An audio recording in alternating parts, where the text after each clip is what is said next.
This is a plan that was agreed to by 179 nations. It's called the Agenda for the 21st Century. It's a totalitarian state being developed right now all over the world.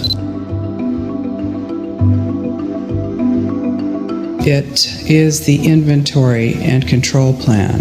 Inventory and control of all land, all water, all minerals, all plants, all animals, all construction, all means of production, all food, all energy, all information, and all human beings in the world. And this is a plan that was agreed to by 179 nations back in 1992. It's a United Nations plan. It's called the Agenda for the 21st Century. And so many of us around the world think that sustainable development, it just sounds so great. Isn't it about recycling and creative reuse and creating energy and food resources for everyone? And the answer is no, it really is not. It's about moving populations into city centers, concentrated city centers, and clearing them out of the rural areas. All systems have to be brought into harmony in order to control them all. Because when systems don't meet, when they're out of balance or not in sync with one another, they can't be controlled centrally. And the goal of Agenda 21 is one world government and total control from a central unit. Every nation that signed on to Agenda 21 has its local Agenda 21 plan. And people in the United States are completely unaware of this.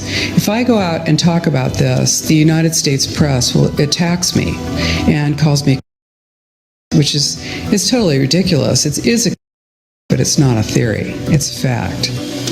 The three pillars of United Nations Agenda 21 are economy, ecology, and equity, the three E's. And everyone sort of thinks that they know what that means, the idea of social equity. It must mean that, well, everyone's going to have access to clean water and clean air, and no one's property is going to be used as a dumping ground because they are at a poverty level.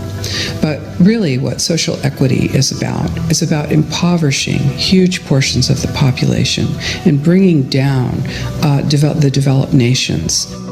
Everything that we're looking at now is destined to collapse our economies. It's a totalitarian state being developed right now all over the world. And what major corporations want in this development is to be able to have full movement of workers without borders or boundaries, to be able to move their goods through without regulations, and to reduce wages. And so this is the goal. So this is what you find with social equity. And of course, economy and ecology is about, these are the three circles: economy, ecology, and social equity. And where they meet in the center is balance. But really that balance is a communitarian balance. So it's not balance of well-being of the people. What it is it's a balance for corporations so that they can exploit and control and have populations in an area, in tightly packed, dense areas, so that they can be surveilled and managed. And this is what that balance looks like as far as the development of a totalitarian state is. The mainstream media is owned by 5 major corporations, and you're not going to get this information from the mainstream press. So you need to be your own press.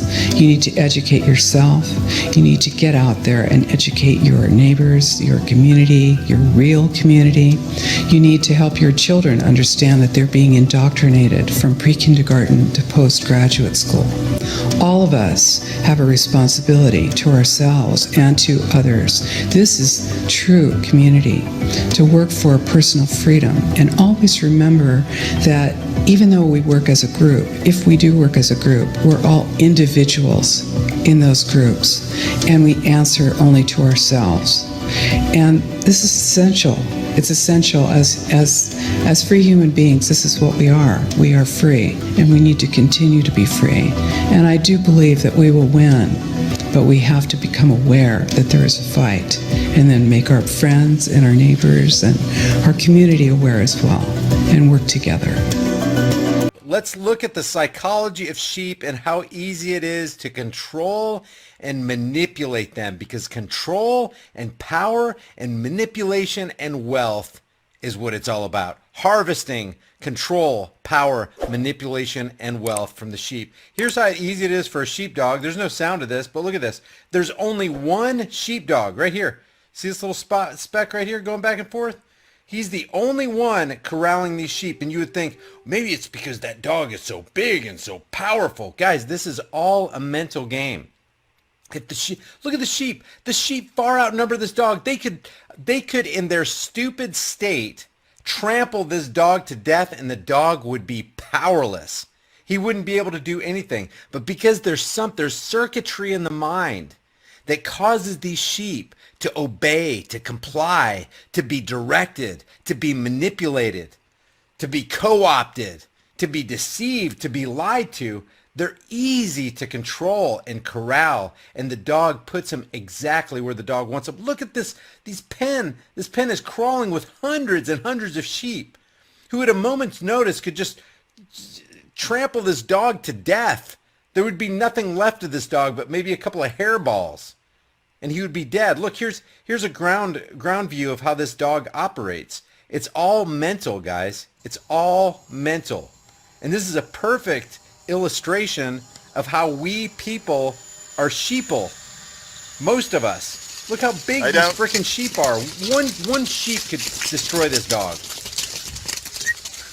I'm sure they're far more powerful as far as hoof strength. They could just trample this dog. Watch, look at this. Look how big one sheep is. Look, he tried. He gave it a valiant effort. I didn't even see that. Look at this. That sheep actually gave it a valiant effort. He went against the flock. He's like, you know what? I'm going to stand up for myself for a second. Look at that. Then he's like, oh God, what am I doing? What am I doing? Did you see what the dog did? Look at the dog's reaction to this. The dog actually backed off. What if the sheep continued on? That's almost like what we do. It's like, oh, I'll take a stand right now because, it seems like it might be pretty easy to do. And you do it and you meet with a measure of success and then you go right back to the herd. I'm talking about me too. I'm talking about all of humanity. This is the history of humanity in just like an illustrative animal form. Look at this. The dog realized for 1 second, oh boy, but then he got his wits back about him. He's like, no, wait a second. I'm in control because I say I'm in control. And the sheep are like, yeah, you're in control. You're definitely in control. Please just don't hurt us. This is a perfect illustration of what mainstream media and government does to us every single day. We far outnumber them, guys. And these, one thing about these sheep aren't even divided. Look, they're all together. They're all united. They don't. But they're united in fear. Look at this. Watch this. They don't. They don't. They don't. Look, they can't even. It's like, oh God, don't let him touch you. He'll kill you if he touches you. Don't stare into his gaze. Is that amazing, man? The psychology behind that is off the chain. It's off the hook for me. That's exactly what's happened. That's why you see this right here. You see more people in line for masks and vaccine because you know what? They're just going to comply. They're just going to trust the government. They're just going to believe Aaron Burnett from CNN. They're going to believe little Jakey Snakey Tapper and little Brian Stelter. And they're going to tune into Sean Hannity faithfully every night. And they're going to think they're patriots. And they're going to think they're standing for rights. But what they're really doing is being manipulated. They've turned their minds off and they've allowed themselves to assume the sheep position. The world is alive.